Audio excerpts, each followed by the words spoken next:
Ou seja, o céu não terá o regime socialista que alguns estão esperando, né? Que todo mundo vai entrar e desfrutar exatamente dos mesmos níveis de recompensa. Então, quando nós entendemos isso, é sábio prestar atenção em todo o ensino bíblico sobre galardão e recompensa.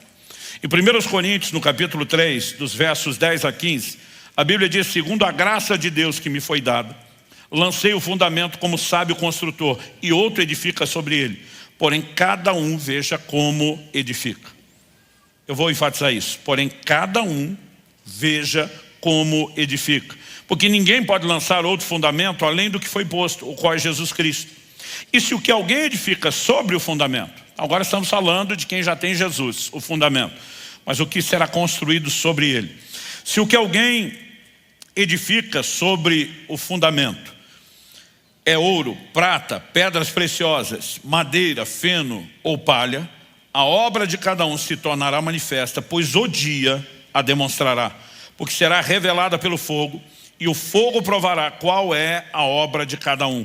Se aquilo que alguém edificou sobre o fundamento permanecer depois do fogo, evidente, esse receberá a recompensa. Se a obra de alguém se queimar, esse sofrerá dano, porém ele mesmo será salvo, mas como que através do fogo.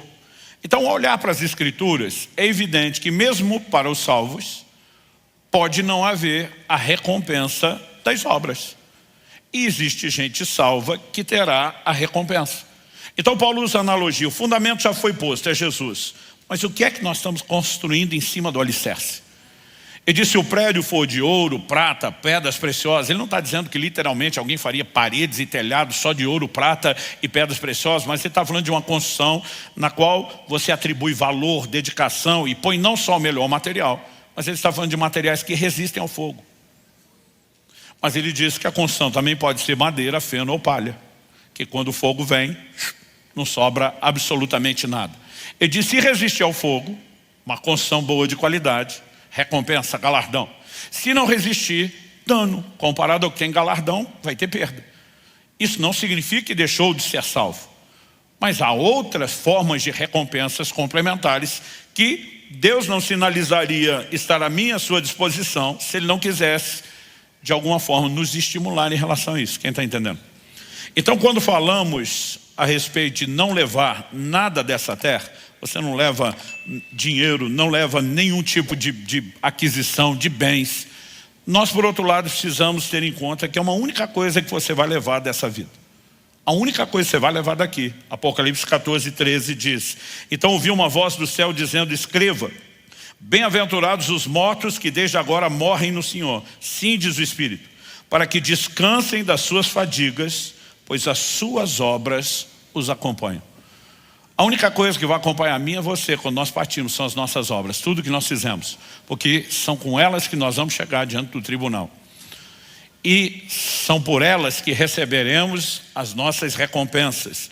Então, quando falamos de investir no futuro, em primeiro lugar estamos botando a eternidade. Começamos com o entendimento da salvação em Cristo, a primeira área de investimento que precisa ser resolvida, e a segunda é entender essa percepção de recompensa. Mas quando a Bíblia diz lembre-se do seu Criador, eu não creio que ela está falando só, quando Paulo fala da piedade, ele diz: tem a promessa da vida que é agora e da que há de vir. Eu não creio que ele está falando só da que há de vir. É lógico que o nosso relacionamento com Deus vai mudar completamente a qualidade de vida quando falamos da vida que agora é. Em outras palavras, quando a Bíblia diz lembre-se do seu Criador nos dias da sua juventude, não espere a velhice, ele está dizendo dê o melhor de si dos seus dias a Deus. Ao mesmo tempo, você vai usufruir o melhor de Deus num período maior da sua vida.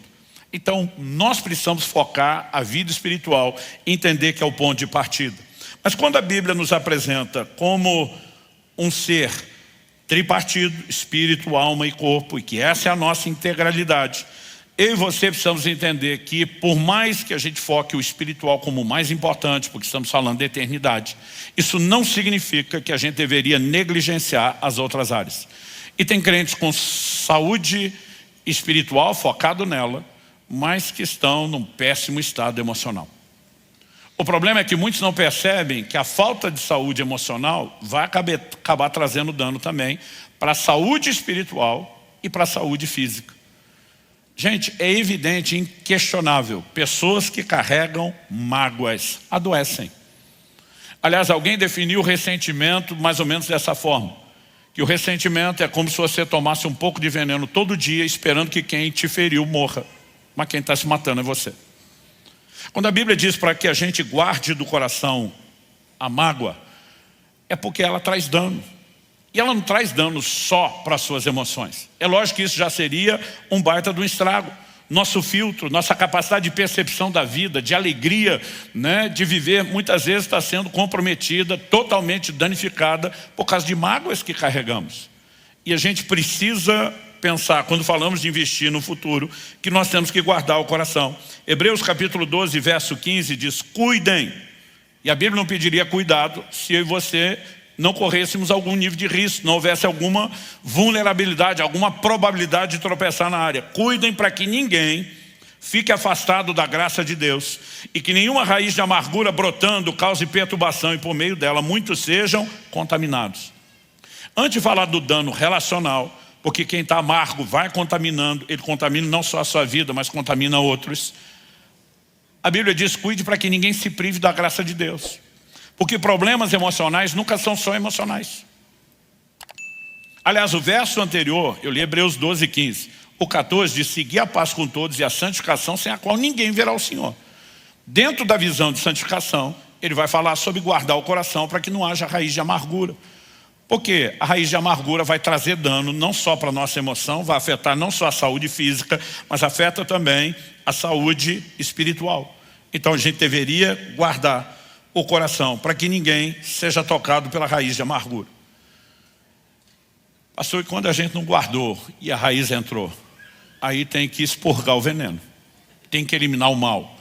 Colossenses capítulo 3, verso 3 diz, suportem-se uns aos outros e perdoem-se mutuamente. Eu gosto desse mutuamente, porque às vezes a gente acha que é só a gente tem que perdoar alguém. E a gente esquece quantas vezes causou dano e precisou de perdão ou ainda vamos precisar. O texto diz, perdoem-se mutuamente, caso alguém tenha motivo de queixa contra outra pessoa. Assim como o Senhor perdoou vocês, perdoe também uns aos outros. Se você pensar só no aspecto emocional, já seria um bom motivo para guardar o coração da mágoa. Uma das coisas que fez eu de cara me apaixonar pela Kelly. Seu sorriso está me distraindo, meu amor. Foi a forma com que ela leva a vida com leveza. A prioridade de tratar as coisas pela perspectiva da alegria, né? E ao mesmo tempo da leveza. Então assim, sem estresse, né? Enquanto eu já vivi altas cargas de estresse, eu vejo assim, a Kelly fazendo questão de dizer, dá para a gente simplificar. Mas não se trata só desse impacto na qualidade de vida emocional, que só isso já seria um belo investimento. A pergunta, como nós dissemos antes, é como é que isso afeta a vida espiritual? Nos priva da graça de Deus, nos desconecta de receber o que Deus tem. Jesus diz que quem não perdoa não será perdoado. Ele perde todo o investimento que fez na vida espiritual quando não cuida do investimento da vida emocional. E ainda dá lugar para que Satanás age. Olha o que Paulo diz em 2ª Epístola aos Coríntios, no capítulo 2, versos 10 e 11. A quem vocês perdoam alguma coisa, eu também perdoo. Pois o que perdoei, se é que perdoei alguma coisa, eu fiz por causa de vocês na presença de Cristo. Aliás, esse é o lugar de praticar o perdão, na presença de Cristo. Diante da consciência de que Ele está olhando e com os recursos dEle, na presença de Cristo, para que Satanás não alcance vantagem sobre nós, pois não ignoramos quais são as intenções dele. Então, primeiro ele está dizendo que o diabo pode levar vantagem sobre alguns e que a gente não deveria ser inocente.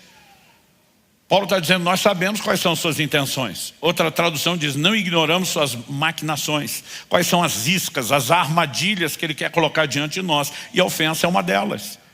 Porque Jesus diz que quem não perdoa vai para a prisão. Não é só prisão emocional, também espiritual. Ele diz que quem não perdoa entrega aos verdugos, torturadores. Então tem gente não só perdendo saúde física, né, emocional e espiritual por falta de perdão. Nós precisamos guardar o coração. Agora eu não sei você, teve uma época que eu lia sobre Deus mandando a gente perdoar. E meu senso de justiça, desde que eu me entendo por gente, sempre foi muito forte. Eu dizia, não é justo. O cara faz o que quer, agora eu tenho que perdoar. Para mim é como se Deus amasse mais o ofensor do que o ofendido. Mas se você olhar para o ensino bíblico como um todo, em primeiro lugar, não há perspectiva de Deus ser injusto. Hebreus 6,10 diz, Deus não é injusto. A justiça é a base do seu trono, do seu caráter.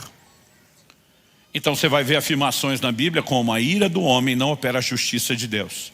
Em outras palavras, Deus está dizendo, se você quer se vingar, você vai fazer a sua justiça, a minha não entra em operação. Mas se você quer que eu seja o justo juiz, sai do caminho. Larga a mão de ser besta, com o perdão da palavra, e tentar ser você o juiz do que você não sabe, né, e nem como fazer, e deixa comigo. O perdão não significa injustiça. O perdão significa que Deus nos dá uma oportunidade de não continuar sofrendo além do que nos fizeram, simplesmente porque agora guardamos a mágoa. Um dia eu estava tentando levar uma pessoa a perdoar. Era um familiar que nem vivo estava mais. Ou seja, não é a pessoa do outro lado que precisa do perdão. Era ele que precisava expurgar o veneno. E ele falou, não perdoo de jeito nenhum. Falei, criatura, pensa assim na sabedoria da sua decisão. Essa pessoa arruinou sua vida na época que fez o que fez. Arruinou sua vida até hoje com a mágoa que você carrega. E mesmo depois que morreu, você vai deixar ela te atazanando o resto da vida. Aí a hora que eu falei isso, ele falou, não vou dar essa moral para ela. Falei, não mesmo. Vamos derrubar.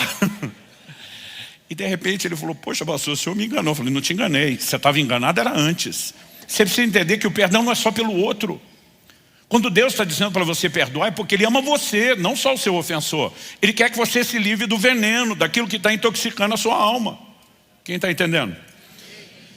Porque toda falta de controle sobre emoções, de qualquer tipo, nos deixa vulneráveis, sem proteção. Provérbios 25, 28 diz, como cidade derrubada que não tem muralhas, assim aquele que não tem domínio próprio.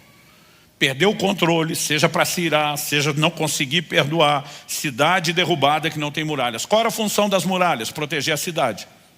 Perdeu a capacidade de se proteger, vai ser devastado. Vai ficar como cidade derrubada. Então, eu e você precisamos guardar o coração. É um baita investimento para o futuro. Não só para a sua qualidade de vida emocional, mas como dissemos, vai afetar a parte espiritual que já focamos primeiro. E vai afetar aquela que eu quero falar agora. Remova do seu corpo a dor. O envelhecimento é inevitável, assim como as suas consequências.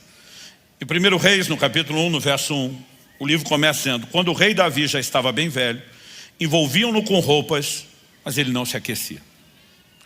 Existem inúmeros desconfortos que estão relacionados ao envelhecimento, e eles são inevitáveis. No entanto, a Bíblia está dizendo que nós podemos remover do corpo a dor.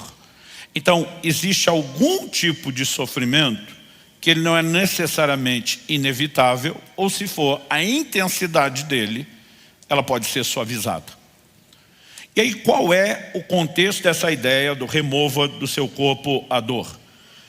A gente leu Eclesiastes 11, os versos 9 e 10, emendamos o verso 1 do 12, porque a Bíblia não foi escrita com essa divisão de capítulos e versículos. Isso aí foi feito para nos ajudar a achar onde é que estão os textos. Mas eu não sei se você sabe, a divisão da Bíblia em capítulos foi feita só no ano 1200 da era cristã. E houve uma segunda divisão, uns 300 anos depois, em versículos, quando o Brasil já tinha sido descoberto. Isso é só para nos ajudar a achar. Mas se tem a parte boa, tem a parte ruim. Qual a ruim? Às vezes a gente fragmenta. Já li o capítulo 11. E a gente perde a continuação do pensamento, que nos ajudaria a ter a visão maior. Então, depois de dizer no verso 1, lembre-se do seu Criador nos dias da sua mocidade, antes que venham os dias maus e cheguem os anos em que você dirá, não tenho prazer neles. Na sequência, eu vou ler agora na NVI, a Nova Versão Internacional. Ele diz assim, antes, ele continua a ideia, lembre-se do seu Criador, antes que venham os dias maus, os que não têm prazer. Aí diz, antes que se escureçam o sol e a luz, a lua e as estrelas, e as nuvens voltem depois da chuva. O que ele está falando com a nuvem? Aquilo que rouba a claridade. Como é que ela volta depois da chuva? Houve a precipitação, a nuvem sumiu. Mas ele está falando do quê? De perda da capacidade visual, processo de envelhecimento. Ele segue e diz assim, quando os guardas da casa tremerem. Algumas traduções incluíram uma explicação que não está no original. Quando os guardas da casa, os teus braços tremerem. Quem são os guardas da casa? aquilo que te permite se proteger.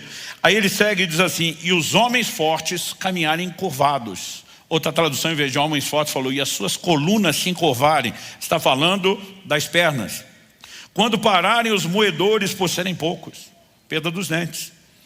E aqueles que olham pelas janelas enxergarem embaçados, os olhos embaçados. Quando as portas da rua forem fechadas e diminuir o som da moagem, perda de audição. Quando o barulho das aves o fizer despertar, sono leve, mas o som de todas as canções parecer fraco. Eu ouço passarinho, que eu não quero ouvir cantar, mas a música eu quero prestar atenção, eu não estou ouvindo direito. Declínio da condição física. Quando você tiver medo de altura e dos perigos das ruas, quando florir a amendoeira e o gafanhoto for um peso, e o desejo já não se despertar. E o desejo não é só aquilo que você pensou. É toda forma de desejo. O texto diz, então o homem se vai para o seu lar eterno, e os pranteadores, aqueles que vão chorar sua partida, já vagueiam pelas ruas. Sim, lembre-se dele. Dele quem? Do Criador. Antes que se rompa o cordão de prata ou se quebre a taça de ouro, antes que o cântaro se despedace junto à fonte e a roda se quebre junto ao poço. Ele está usando alegorias que eram bem mais fáceis de entender naquele estilo de vida do que para mim e para você. Mas ele diz, antes que o pó volte à terra de onde veio e o Espírito volte a Deus que o deu. Então, se você considerar que ele está falando, lembra do Criador, primeiro, enquanto você está vivo, porque depois não tem mais chance. Mas ele está dizendo, antes de chegar o período do declínio, o envelhecimento vai trazer, como nós falamos antes, declínio da disposição física, do vigor. Isso é inevitável. Mas a pergunta é, a forma como vamos terminar, ela é determinada como? Em primeiro lugar, nós precisamos pensar qual é o plano e o propósito de Deus. Eu mencionei no início de fevereiro, quando preguei aqui sobre o cuidado do corpo, 2 meses atrás, que Eclesiastes capítulo 7, verso 17, faz a pergunta, depois de reprovar um comportamento de tolo, diz, por que você morreria antes da hora? E nós dissemos que uma lógica simples aplicada a essa pergunta nos remete aqui. Em primeiro lugar, há uma hora certa no sentido ideal, aquilo que Deus planejou para todo mundo. Mas que essa hora não é inflexível. Alguns nós podemos antecipar, outros nós podemos postecipar. O que seria a hora certa, o ideal de Deus para todo mundo? O plano genérico. Jó 5, 26. Em robusta velhice descerás à sepultura, como se colhe o feixe de trigo no tempo certo. Qual a hora certa de colher o trigo? Quando está maduro, não quando está verde. Colhê-lo verde, prematuro, não é sábio, não tem utilidade. Qual a hora em que eu e você deveríamos ser colhidos? O texto diz, não só velhice, robusta velhice.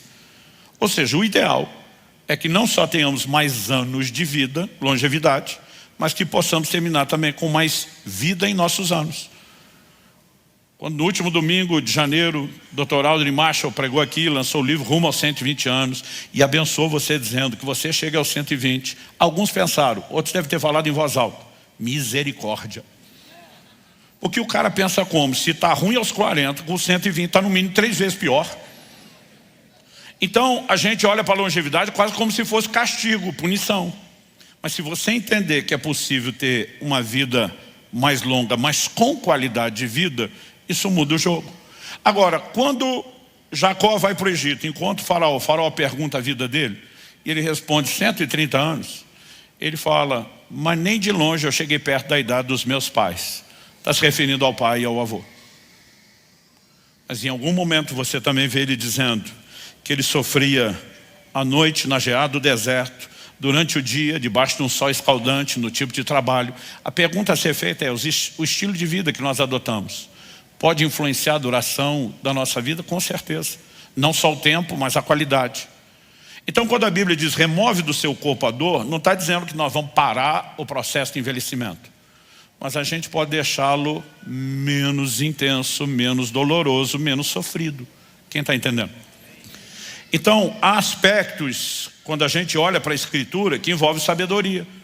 Então, por exemplo, quando Paulo diz, lá em 1 Timóteo 4, 7, 8, que eu citei, exercita-te pessoalmente na piedade, porque o exercício físico tem pouco proveito. Durante muito tempo eu li esse texto como dizendo, porque o exercício físico não tem proveito. Mas Paulo não disse isso, ele falou pouco. E nós já vimos que pouco ou muito depende com o que você compara. Como a piedade tem muito proveito, comparada a ela menos. Porque a piedade tem a promessa da vida que é agora, da que há de vir. O exercício físico só vai afetar agora. Não vai afetar a sua eternidade. A falta dele pode te mandar mais cedo para lá. Mas não vai definir o seu destino. Agora, quando é que nós queremos cuidar do corpo e amenizar o impacto do envelhecimento? É agora, gente. Então, quando falamos desse nível de investimento do futuro, nós precisamos entender que, entre tantas coisas, uma alimentação mais saudável, e não estou falando só de quantidade, embora todos os pesquisadores de longevidade, eles têm apontado para uma única direção. E estamos falando de pesquisa e mais pesquisa que vem sendo feito por décadas e décadas, estudos empíricos, não importa se estamos falando de estudo com levedura, inseto, camundongo, macaco ou ser humano. Quer viver mais, coma menos.